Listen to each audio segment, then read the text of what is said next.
আসসালামু আলাইকুম রহমতুল্লাহ বারকাতু। আমরা এখন আছি ঘিওরে। যে ঘটনাটি আপনারা দেখেছেন সেই ভাই আমার পাশে আছে এবং আরো অনেক ভাইয়েরা আমাদের এখানে আছে আলহামদুলিল্লাহ। আমি একটু দেখাই। তো আমরা এই লাইভে জানবো আসলে মূল ঘটনাটা কি হয়েছে এবং এই ভাইয়ের এখন দাবি কি এবং ভাই কি জানতে চাচ্ছে এটা আমরা জানবো। অনেক ভাইয়েরা কিন্তু এখানে আসছে, আমরা মুসলিম ভাইয়ের কাছে জানতে চাচ্ছি আসলে ভাই আমরা তো ভিডিও দেখেছি যে আপনার দাড়ি ধরে টান দেওয়া থেকে আমরা দেখেছি, আসলে কেন এই পরিস্থিতিটা হইলো এবং কারণটা কি একটু বলেন তো আমাদের। আমি একজন কম্পিউটারের দোকান, তার এটা তো আগেই বলেছি। এখন সে আমার দোকানে মাঝে মাঝে কাজ করতে আসে, কিন্তু সে আমার সঠিক পারিশ্রমিক দেয় না। আচ্ছা, সে উগ্র শ্রেণীর লোক, এলাকার প্রভাব খাটিয়ে বিভিন্ন লোকের সাথে এরকম খারাপ আচরণ করে থাকে। কেউ কিছু বলে না, এলাকায় দোকানদারি করতে হয় ব্যবসার স্বার্থে কেউ কিছু বলে না তাই। আমি তাই বলছিলাম এর আগেও যে ভাই, কাজ করলে আসলে সঠিক পারিশ্রমিক দিতে হবে। এই পরে থেকে আমার সাথে একটু মনোমালিন্য। সে গতকালকে আসছিল আমাকে লাঞ্ছিত করার জন্য। এই উদ্দেশ্য নিয়ে এলোমেলো কতগুলো দলিল, ওটা আসলে উছিলা ছিল। গতকালকে কাজ করাইছে, হ্যাঁ উছিলা ছিল। এখন ওই উছিলায় আসতেছে, সে আইসা আমাকে ওই এলোমেলো কাগজ দিয়ে খারিজ করে দিতে বলে, খারিজের আবেদন করে দিতে বলে। আমি বলি যে এলোমেলো এইসব কাগজ দিয়ে তো আসলে আবেদন হয় না, আপনি আপনাকে গুছিয়ে দেন এবং কোন কোন দাগ থেকে আপনি কত শতাংশ খারিজ করবেন এই লিস্টটা আমাকে দেন। তারা 2 ঘন্টা যাবৎ নিজেদের জমি তারা নিজেরাই বলতে পারে নাই যে আসলে সে কোন দাগে থেকে কত শতাংশ জমি পাবে। সে যদি যার জমি সেই যদি না বলতে পারে, আমি কিভাবে তারা আবেদন করে দিব?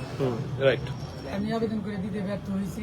এই কারণে তারা তারপরে একজন দলিল লেখককে আহ্বান করে, ও দলিল লেখক আসে, তাদের সবকিছু দেখে বলে যে না, এইভাবে আসলে আবেদন করা সম্ভব না, মানিক এভাবে আবেদন করতে পারবে না, আমার অফিসে কাগজপত্র নিয়ে যায়েন, আমি সব দেখে আপনার একটা কাগজ লিখে দেবো, ওইটা মানিকে দিয়ে মালিক আবেদন করে দেবো। আমি ভাইয়ের কথা ঠিক আছে। পাশে যে বসা ছিল একজন দলিল লেখক আহ্বান করেছিল, এই নাসিম ভুইয়াই তাকে আহ্বান করেছিল আসার জন্য। সেই এসে এইসব কথা বলেছে, বলার পরে সে চলে গেছে, সে কোনো সমাধান দিতে পারে নাই।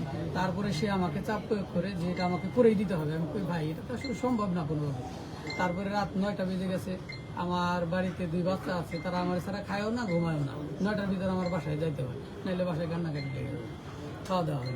এখন আমি 9টা বেজে গেছে, আমি ভাই বাসায় চলে যাব, আমি এই এলোমেলো খারিজটা আসলে করতে পারবো না। আর করলেও কালকে সকাল আপনি ফ্রি টাইমে আসেন, আমার যত সময় লাগে আমি দেখি এটা করে দেবো। না তুই এখনই করে দিবি কিনা তো বল। আমি না ভাই, আমি সম্ভব হচ্ছে না, করে দিবি।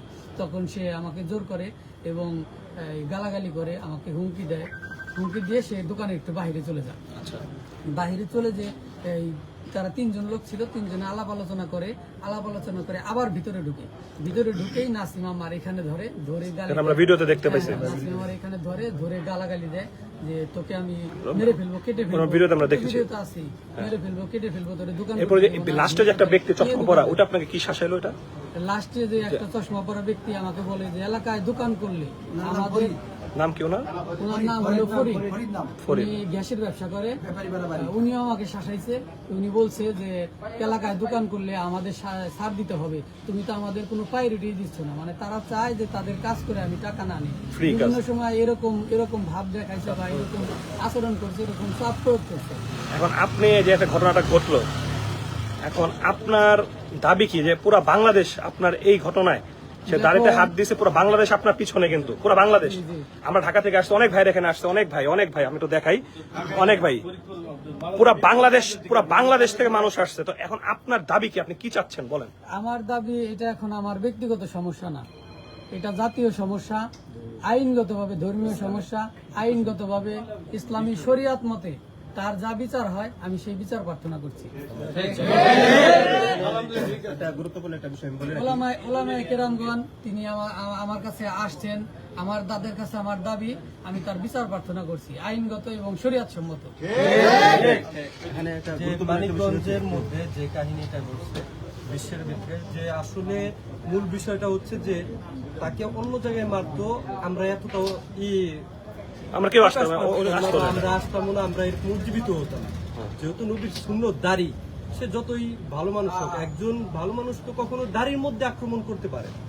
সেজন্য আমরা আমাদের ইমানের জায়গা থেকে এই দাবিটা আমরা পেশ করব যে দৃষ্টান্তমূলক আমরা শাস্তি চাই।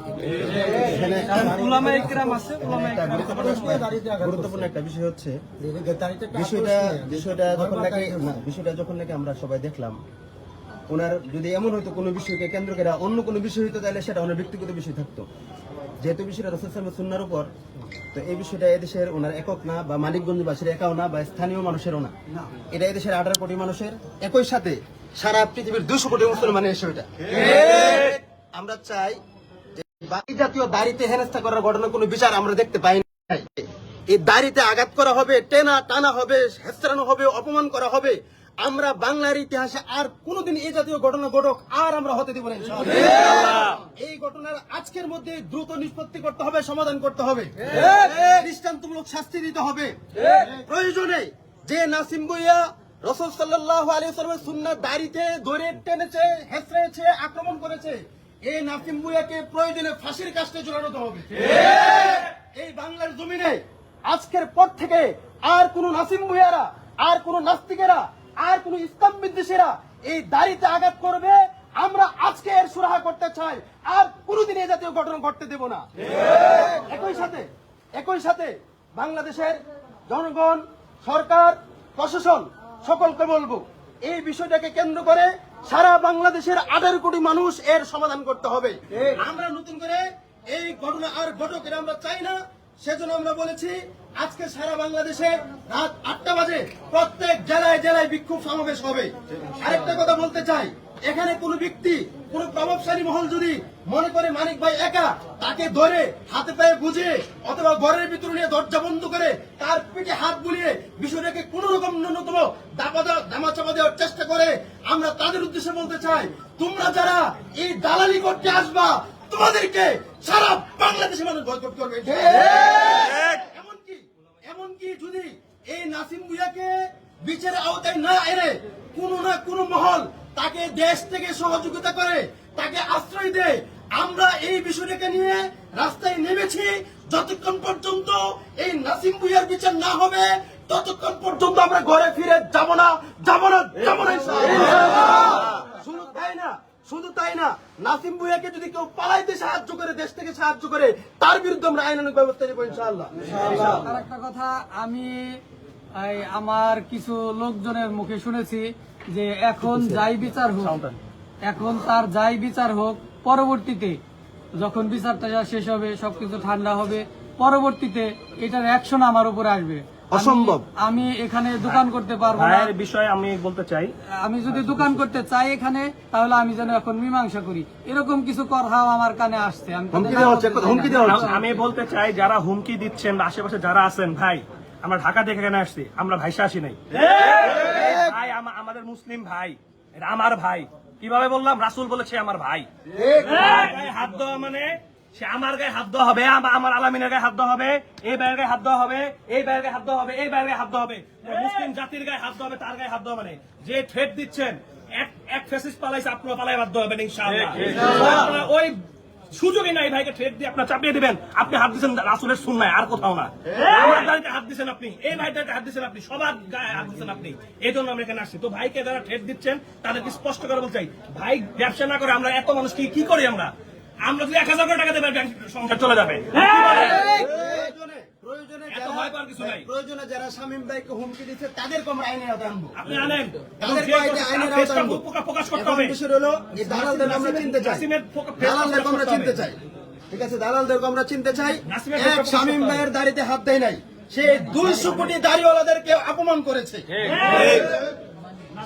এই মানিক ভাইয়েরকে এক মানিক ভাইয়ের দাড়িতে হাত দেয় নাই, বরং সারা পৃথিবীর 200 কোটি মানুষের অন্তরে আঘাত করেছে। এই মানিক ভাইয়ের সাথে আমরা সারা পৃথিবীর 200 কোটি মানুষ আছি। 2 জন 5 জন 7 জন যদি তাকে হুমকি দেয়, কারা হুমকি দেয় তাদেরকে আমরা চিহ্নিত করে মুসলিম এদিকে আসেন, কথা বলেন। সবাই আমরা আসছি আলহামদুলিল্লাহ ভাই, আপনার ভয় নাই। আমরা শুধু মানিকগঞ্জের মানুষ না, আমরা সারা বাংলাদেশ এখানে। ভাই আমরা সারা বাংলাদেশ এখানে না? মানিক ভাইয়ের পক্ষে সারা বাংলাদেশের জনগণ আছে কিনা?